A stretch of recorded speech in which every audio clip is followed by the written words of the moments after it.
Hello, everybody, and welcome to Late Night Football Match Reaction Show. It's finished Arsenal 3, Newcastle nil. Another brilliant performance from Arsenal. And I tell you what, there are moments where you come into a season or the end of the season and you think this is where it all clicked. This is where everything changed. And I think that Chelsea game, Arsenal against Chelsea, when he had to bring in Emile Smith-Rowe, when he had to kind of change the way the Arsenal are playing, I think Arteta might look back at that moment and say, "This is when the season turned for us." I think that might be a bigger significant moment for Arsenal than the FA Cup win. I think that game against Chelsea might be an even more significant moment. But I think the continuation of that has just the momentum from that has just been going. And they came into this game, and it wasn't easy in that first half. It wasn't easy. There were a lot of missed chances. I mean, Aubameyang misses a completely almost open goal. He hits the shot on the post, and you're thinking, "Oh my God, is this another one of those days for Arsenal?" I mean, they drew against Crystal Palace 0-0, and some of the old frailties came back. But then today, and then it's all starting to sort of go a little bit wrong. Arsenal have not created a lot of chances. Newcastle seem like that they want to be a little bit more on the front foot, to be a bit more offensive, and I will talk about that. But Arsenal, they just this is something different. And in the second half, they came out with purpose. They were like, no, we're gonna stick at this. We're not gonna let our heads drop. And then 5 minutes in, they just score a beautiful goal. I mean, Aubameyang just crashes in. It's almost like he's upset with himself for missing that open chance. So he goes, "This time I'm just gonna blast it in." He blasts it in, catches Darlow out cold, and it's 1-0. And then Bukayo Saka. I mean, what can you say about the player?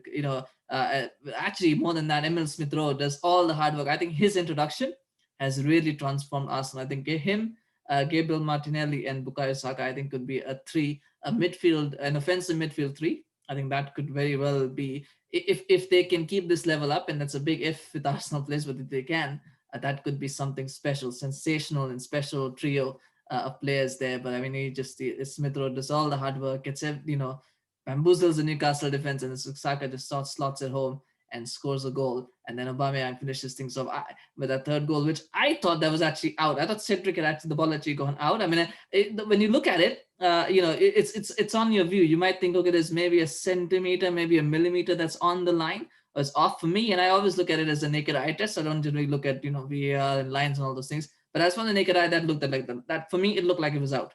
So I would have given that, if I was the referee, I would have said no, that's out. But I also get the point about it being, give the benefit of the doubt to the attacker. It's the fact is, whether you give it a goal or not, it wouldn't have changed the result anyway. I think it's just an extra goal for Arsenal and for Aubameyang, and that's great for his stats. And probably goal difference might be an issue later on down the line, maybe. But I mean, it wasn't going to change the result for this game anyway. I think Newcastle were defeated long before that.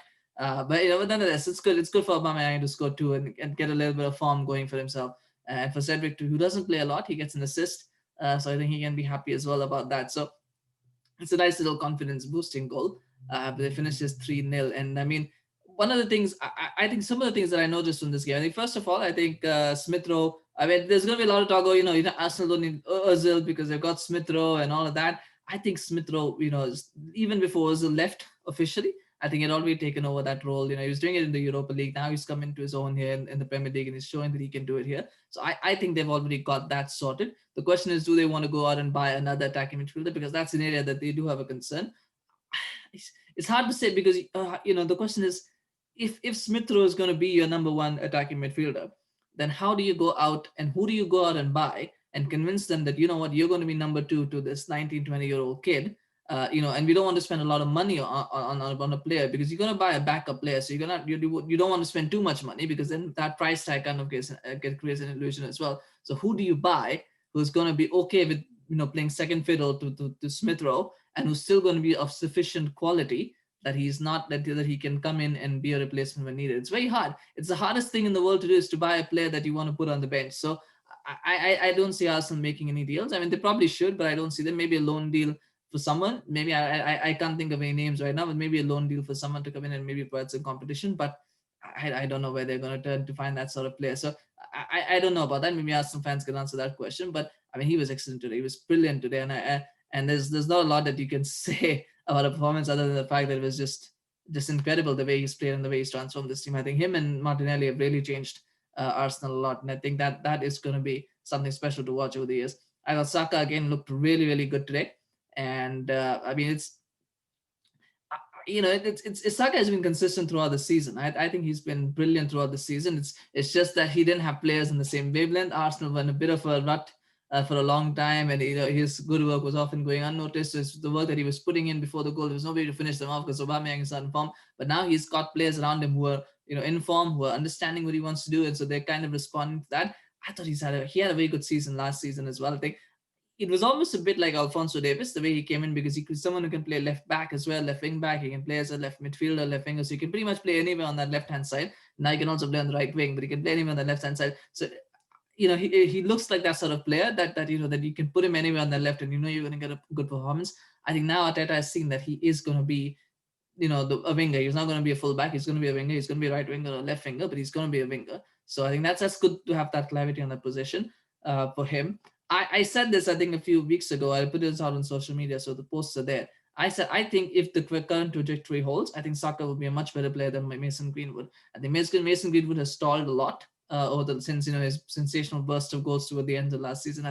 And there's some issues there. There are some personal issues, some problems that it's going through. I think Saka is just going through gears. Right now, I think Saka is much, much better than Mason Greenwood is. And there's still a long time, but they're pretty young, so we don't know what's going to happen. But at the moment, Saka just looks like a more complete player. He just looks like someone who can do, what's required. He can score goals, he can assist, he can defend. He can track back. He does a lot of good stuff, and I think it's sort of clicking for him a little bit. I think this team is kind of clicking for him, and that's a good thing, obviously. I think, I just like Saka. I think Saka is probably my second favorite player at the moment. English young player to watch. I think after Phil Foden, I think those two, really, really good players to watch. And I like Saka. I like Smith-Rowe as well. And it hurts, sometimes you say that as, and you think about all these great young players that Arsenal are producing, and you kind of wonder where other clubs are. But it's just amazing and incredible to see from Arsenal. I thought Saka had another good game today. It's a good goal that he took, and he had a good game today. And I think the keys, though, and there were 3 keys today, and it's great to have those young players, but 3 keys. One was Aubameyang getting back into form, in the goal-scoring form. That first half miss that he had, you kind of think, oh my God, is this one of those seasons for Aubameyang? Are people going to start writing obituaries about him? Is he now that Ozil has gone, is he the next controversial figure? Does he need to be dropped for a little while? Does he need to be benched? I think he showed up in the second half, and he completely blew Newcastle away. 2 great goals that he took, and I think he's now starting to enjoy. So I think he will enjoy this role that he's playing, where he's got young players around him. So he's got players who can sort of dovetail with him, where he doesn't have to put in as much effort as he probably was putting in the past. He can be a little more relaxed. He can focus more on his primary objective, which is scoring goals.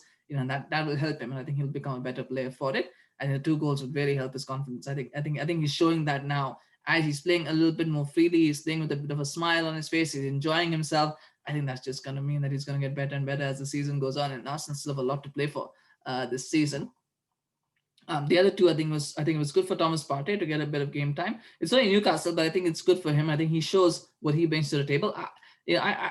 When he plays, Arsenal just look a lot more defensively solid when he plays, and I think it's key. What he brings to the team, I think, is a big key of what Arteta wants to achieve, and I think he's going to be a big part of that. It may not be in this game, but he will show up in some of the bigger games, and he will look the part, and you will see why Arsenal bought him and why Arteta likes him so much. I think that was important for him this game, just to get that fitness up and just to get things going. I think a lot of the good stuff that Newcastle did was stopped because of what Partey was doing. So I thought that was a good positive for him. I think the biggest positive, though, is the biggest key, though, and you could take it as a positive. You could maybe take it as a negative, but I think it's a positive. Is Kieran Tierney. I think him not playing against Palace, I think, was a big contributor to why they didn't score a goal. But he is now.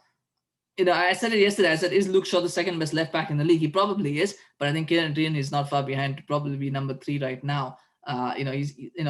It's just amazing how Scotland have 2 great left backs, or 2 very good left backs, in Robertson and Tierney. But Tierney is just sensational in that left back role. I think he just looks so good in that channel where he just comes in.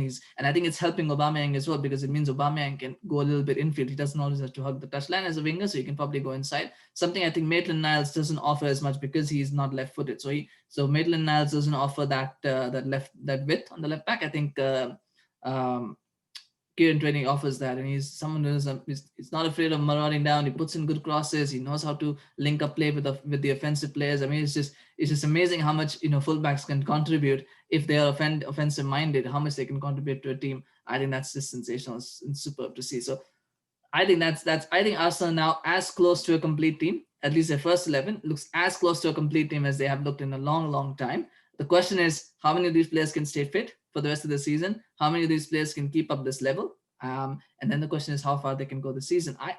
I think it's not too late for a top six push. It's hard to tell if they can make the top four. I think that might be a bridge too far at this point, just based on what their season has been. But keep in mind, they still have 6 games against the other top six. So there's still chances for them to grab points, but I think top six definitely is an achievable target at this point, especially with Chelsea sort of floundering a little bit, less than Southampton, a bit inconsistent at the moment, Everton as well. So you don't know what you're going to get from these three teams. So Spurs as well is not necessarily they blow hot and cold. So there's opportunities there for Arsenal to try and close the gap. Now they could make a push for top four, but I think top six is definitely a realistically achievable goal at this point.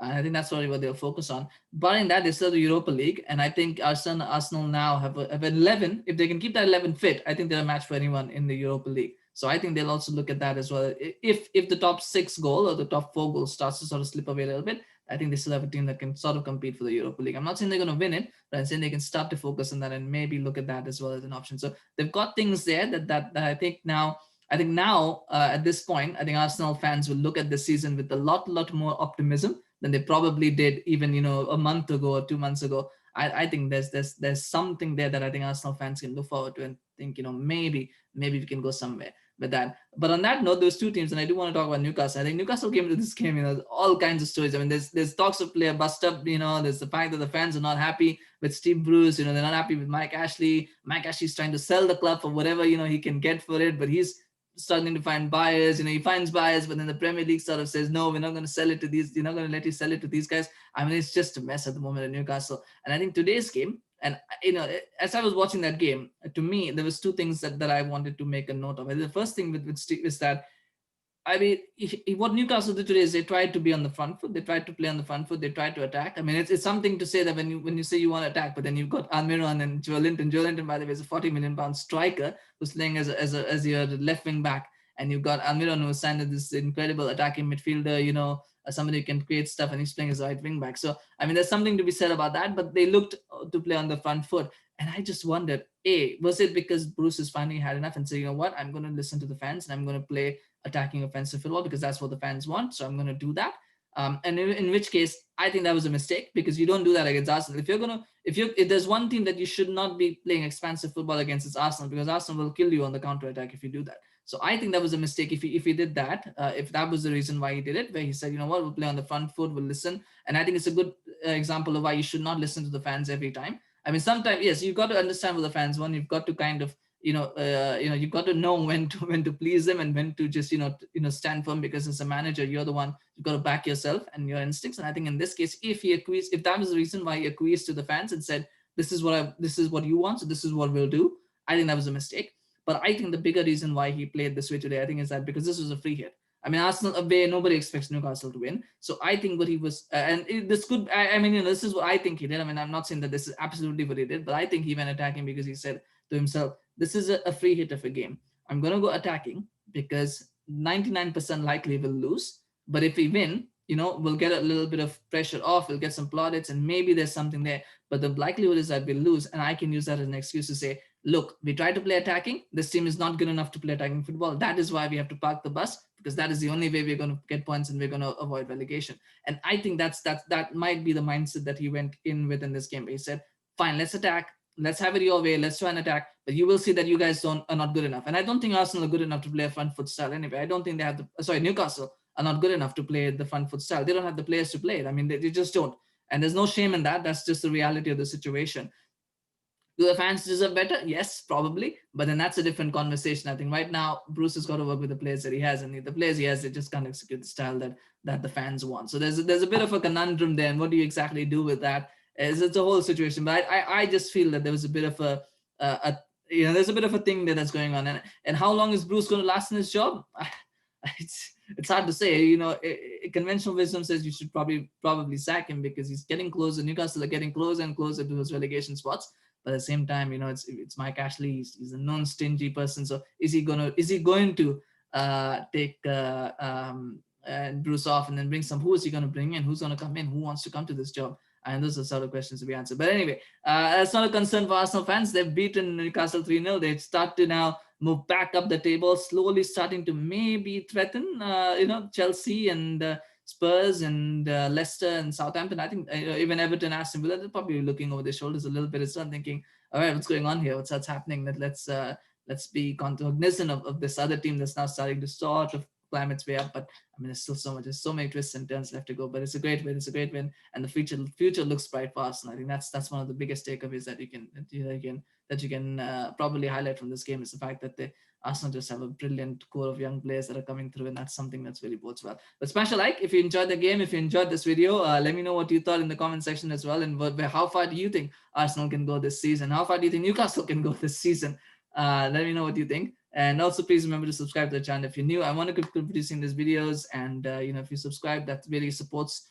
That really helps with the support me, and I can then keep producing the videos for you. So please do that as well. Thank you so much for watching. Have a good rest of your day or night, whatever time you're watching this. And we'll see you again soon. There's more games coming up this week. I think there's games tomorrow as well. So maybe we'll be doing more match reaction videos as well. So stay tuned. Take care. Bye-bye.